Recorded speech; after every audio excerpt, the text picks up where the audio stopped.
కిడ్నీలో రాళ్లు ఎలా ఏర్పడుతాయో విల్లి పరిశోధకులు తేల్చేశారు. ప్రస్తుత రోజుల్లో మూత్రపిండాలు, పిత్తాశయంలో రాళ్ల సమస్యలు సర్వసాధారణంగా మారాయి. గాలి, నేలలో ఉండే కోబాల్ట్, క్రోమియంల కారణంగా మూత్రపిండాల్లో రాళ్లు ఏర్పడుతుంటాయని పరిశోధకులు కనిపెట్టారు. కిడ్నీలో రాళ్లు ఏర్పడటానికి చాలా నెలలు లేదా సంవత్సరాల సమయం పడుతుంది. అధిక ఆక్సలేట్ లేదా తక్కువ కాల్షియం ఉన్న ఆహారాన్ని తినడం వల్ల కూడా మూత్రపిండాల్లో రాళ్లు ఏర్పడుతుంటాయని తెలిపారు. తాజాగా ఢిల్లీ ఎయిమ్స్ నిర్వహించిన పరిశోధనల్లో ఈ అంశాలపై మరింత క్లారిటీ వచ్చింది. ఆ వివరాలు ఇలా ఉన్నాయి. కోబాల్ట్, క్రోమియంను అనేక ఉత్పత్తుల తయారీలో వినియోగిస్తారు. వాటి వల్ల గాలి, నేల కలుషితమవుతాయి. క్రోమియం ఉనికి ఎక్కువగా ఉండే ప్రదేశాలలో నివసించే వారికి మూత్రపిండాల్లో రాళ్లు వచ్చే ముప్పు ఎక్కువగా ఉంటుంది. క్రోమియం ఉత్పత్తుల కారణంగా మనిషి మూత్రపిండాలలో కాల్షియం ఆక్సలేట్ రాళ్లు ఏర్పడే ప్రమాదముంటుందని ఢిల్లీ ఎయిమ్స్లో పరిశోధనలో గుర్తించారు. కిడ్నీలో రాళ్ల సమస్యకు భవిష్యత్తులో మరింత మెరుగైన చికిత్సా విధానాలను రూపొందించడానికి ఈ అధ్యయన నివేదిక దోహదపడుతుంది.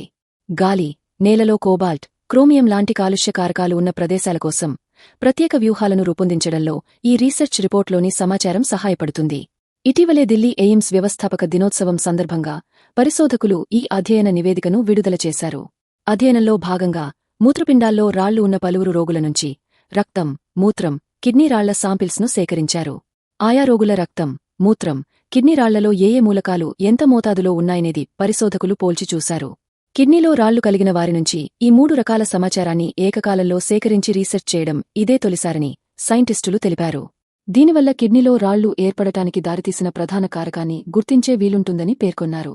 ఈ పరిశోధనలో ఎయిమ్స్లోని యూరాలజీ విభాగం, అనాటమీ విభాగం, లేబొరేటరీ మెడిసిన్ విభాగానికి చెందిన డాక్టర్ ఛబ్రాస్వేషా, doctor Seth Amlesh, doctor Ahmadullah Sharif, doctor Javed Ahsan Khadri, doctor Shyam Prakash, doctor Kumar Sanjay భాగమయ్యారు. రీసెర్చ్లో పాల్గొన్న ఢిల్లీ ఎయిమ్స్ పరిశోధకుల ప్రకారం ప్రతి 10 మందిలో ఒకరు తమ జీవితకాలంలో మూత్రపిండాల్లో రాళ్ల సమస్యను ఎదుర్కొనే అవకాశముంటుంది. ఈ సమస్య 30 నుంచి 40 ఏళ్లలోపు వారిలో సర్వసాధారణంగా ఉండొచ్చు. మూత్రపిండాల్లో రాళ్లు వస్తే నడుము దిగువ భాగంలో, ఉదరంలో లేదా ఉదరంలోని ఒక వైపున నొప్పిగా అనిపిస్తుంది. ఈ నొప్పి నడుము నుంచి చంకల వరకు వ్యాపించినట్లు అనిపిస్తుంది. ఈ నొప్పి కొన్నిసార్లు తేలిగ్గా, మరికొన్నిసార్లు మధ్యస్థంగా, ఇంకొన్నిసార్లు తీవ్రంగా ఉంటుంది. మానవ మూత్రంలో ఖనిజాలు, ఆమ్లాలు, ఇతర పదార్థాలన్నీ కలిసి ఉంటాయి. ఇందులో calcium, sodium, oxalate, uric acid ఉంటాయి. మనం నీళ్లు తాగినప్పుడు అవి శరీరం నుంచి మూత్రం రూపంలో బయటకు వెళ్తాయని సైంటిస్టులు వివరించారు. మనం తక్కువ నీరు తాగడం వల్ల calcium, sodium, oxalate, uric acid వంటి పదార్థ కణాల మోతాదు మూత్రంలో పెరిగిపోతుంది. తగినంత ద్రవం లేకపోవడం వల్ల ఆ కణాలన్నీ కలిసి అతుక్కోవడం ప్రారంభిస్తాయి. ఇలా అతుక్కున్న కణ భాగాలే కిడ్నీలలో రాళ్లుగా ఏర్పడతాయి.